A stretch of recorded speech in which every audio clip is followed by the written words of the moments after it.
నమస్కారం అండి. నా పేరు శ్రీనివాస్. నేను విలేజ్ వెల్ఫేర్ సెక్రటరీగా పనిచేస్తున్నాను.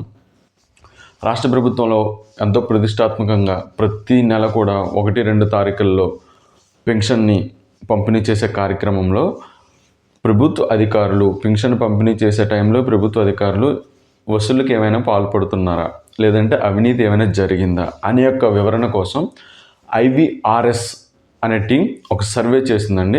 సర్వేని డైరెక్ట్గా పెన్షన్దారులతోనే కాంటాక్ట్ అయింది త్రూ ఫోన్ ద్వారా.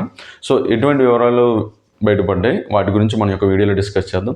సో ఇంకా ఎవరైతే ఈ వీడియోని చూస్తూ ఈ ఛానల్ ఇంకా ఎవరైతే సబ్స్క్రైబ్ చేయలేదో ప్రతి ఒక్కరు కూడా సబ్స్క్రైబ్ చేసుకోవాల్సిందని కోరుకుంటున్నాను.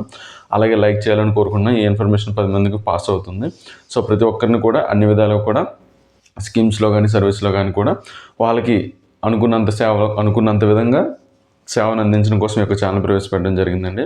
సో మన టాపిక్లోకి వెళ్తే, ప్రతి నెల కూడా 1, 2 తారీఖున పెన్షన్ డిస్ట్రిబ్యూషన్ జరుగుతూ ఉంటుంది. సో ఆ టైం అయిపోయిన తర్వాత ఒక 4-5 రోజుల తర్వాత ఐవీఆర్ఎస్ అనే టీం ఉంటుందండి. ఈ యొక్క గవర్నమెంట్కి ఐవీఆర్ఎస్ అనేది బ్యాకప్ అంటే బ్యాక్బోన్ టీం ఒకటి ఉంటుందన్నమాట. అంటే వాళ్ళు గ్రౌండ్ లెవెల్లో ఎవరికి ఇన్ఫర్మేషన్ ఇవ్వకుండా నేరుగా లబ్ధిదారులకు ఫోన్ చేస్తారు. ఏ స్కీమ్ అయినా సరే ఇలా ఫోన్ చేస్తారు. ప్రస్తుతానికి మనం పెన్షన్దారుల యొక్క ప్రోగ్రెస్ అవుతుంది కాబట్టి పెన్షన్దారులకేమో ఆ పెన్షన్ డిస్ట్రిబ్యూషన్ అయిన తర్వాత కొన్ని రోజుల తర్వాత నేరుగా వాళ్ళకి కాల్ చేస్తారు. కాల్ చేసినప్పుడు ఏంటంటే, మీకు పెన్షన్ అందించేటప్పుడు ఎటువంటి అక్రమాలకు కానీ అవినీతి కానీ పాల్పడ్డారని అని ఒకటే క్వశ్చన్ అడుగుతున్నారంటే, మీకు పెన్షన్ అందిందా లేదా, అందితే ఏమైనా అవినీతి ఏమైనా జరిగిందని అడిగితే అలాగా 9,717 మందికి కాల్ చేశారండి. ర్యాండమ్గా స్టేట్ మొత్తం కలిపి 9,717 మందికి కాల్ చేశారు. కాల్ చేసిన ప్రతుల్లోని 9,135 మంది వరకు ఎవరు కూడా మాకు ఎటువంటి అవినీతి జరగలేదు, మా దగ్గర ఎటువంటి డబ్బులు కూడా తీసుకోలేదని డంగాపదంగా చెప్పారండి.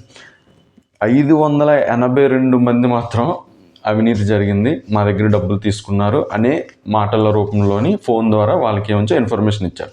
సో ఈ యొక్క ఇన్ఫర్మేషన్ ఐవీఆర్ఎస్ అనేది plus AP digital corporation plus SERP department 3 కలిపి ఒక మెమో అనేది రిలీజ్ చేస్తే ఒక రిపోర్ట్ రిలీజ్ చేసి దాని ప్రకారం ఏంటి, దాన్ని బేస్ చేసుకోవచ్చా, ఎందుకంటే కొందరు ఆకతాయిగా సమాధానం చెప్పొచ్చు, కొందరు వేరే విధంగా సమాధానం చెప్పొచ్చు. అది అవునా కాదా అనే దానికి కూడా ఆ యొక్క ఫోన్ కాల్స్ ఎవరైతే అవినీతి పాల్పడుతున్నారని 532 మంది ఎవరైతే చెప్పారో వాళ్ళ యొక్క లిస్ట్ అనేది ఆ ఎంపీడీ ఆఫీస్కి ఫార్వర్డ్ చేశారండి. వాళ్ళని కాంటాక్ట్ అయ్యి రిటర్న్గా ఒక లెటర్ రూపంలో కానీ ఒక పేపర్ లిఖితపూర్వకంగా కూడా వ్రాతపూర్వకంగా కూడా ఒక కంప్లైంట్ కానీ లేదనుకుంటే వాళ్ళకి అర్జీని కూడా తీసుకుంటారు.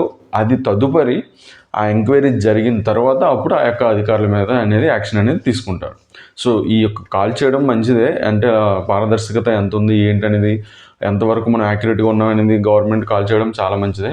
కాకపోతే వాళ్ళ యొక్క సమాధానాలు వెంటనే యాక్షన్ తీసుకోకుండా గ్రౌండ్ లెవెల్లో ఇంకా వాళ్ళు చెప్పింది 100% నిజమా కాదనేది క్లారిటీ తీసుకొని అప్పుడు యాక్షన్ తీసుకుంటాం చాలా మంచిది. ఇప్పుడు గవర్నమెంట్ కూడా అదే పని చేస్తుంది. ఆయా మండలంలోని ఎంపీడీ అధికారులకి యొక్క లిస్ట్ ఇచ్చేసి వాళ్ళకి కాల్ చేయండి, వాళ్ళని పిలిపించండి, ఎలా జరిగింది ఏంటనేది ఒక లెటర్ రూపంలో రాసుకుంటే వాళ్ళ మీద యాక్షన్ తీసుకుందాం అనే కాన్సెప్ట్లోనే జరుగుతుందండి.